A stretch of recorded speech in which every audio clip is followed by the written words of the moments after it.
बिच्छू है, सांप है, उसको जितना दूध पिलाओगे फिर भी उसकी गिरफ्त में आ जाएगी तुम्हारी उंगली तो क्या करेगा? काटेगा जरूर। ये उसका धर्म है। तो इस सृष्टि की सभी आत्माएं अपने अपने धर्म का पालन कर रही है। जो बाप के बच्चे हैं डायरेक्ट वो कीड़े मकोड़े मक्खी मच्छर जो दुख देते हैं वो बाप के बच्चे हैं, बाप की बातों को समझने वाले हैं या बाप की बातों को समझने वाले भी नहीं हैं। छोटे बच्चे हैं या बड़े बच्चे हैं, कीड़े मकोड़े पशु पक्षी छोटे बच्चे हैं तो आत्माएं ना, अबोध आत्माएं हैं।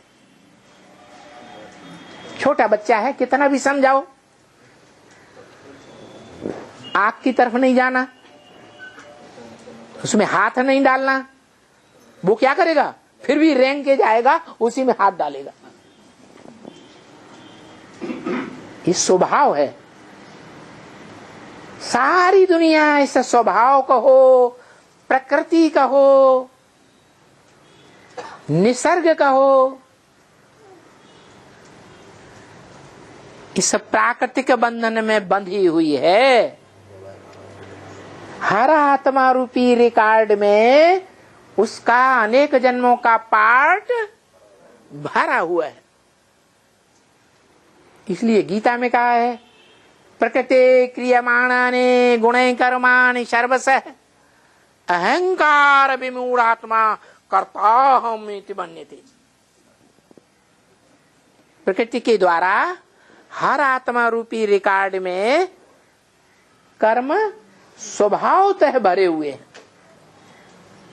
जब समय की सुई वहां आती है तो वो ही कर्म वो करती है जो उसने कल पूर्व में किया था।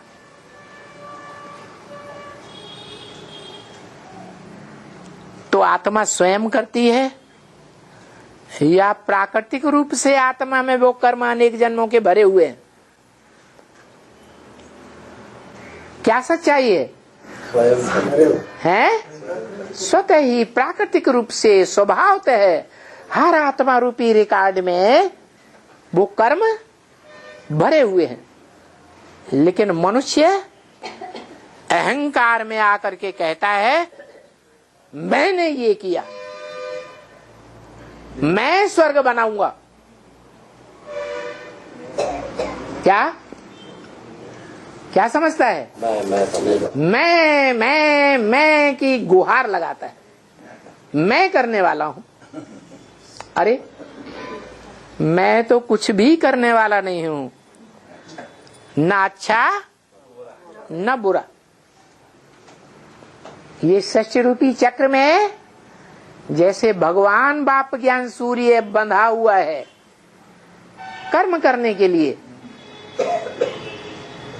इस पतित सृष्टि में आने के लिए बंधा हुआ है, ऐसे हम आत्माएं भी इस सृष्टि में आने के लिए, पार्ट बजाने के लिए बंधी हुई है।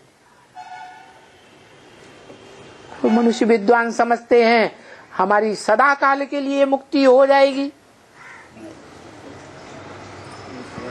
ऐसा हो सकता है क्या कि आत्मा सदा काल के लिए मुक्त हो जाए और भगवान को जन्म जन्मांतर है इस सृष्टि में आना पड़े? ऐसा हो सकता है? नहीं। तो देखो भगवान बाप आकर के इन बातों की गहराई को समझाते हैं, लेकिन कब? आदि में नहीं, मध्य में भी नहीं, कब? एकदम अंत में।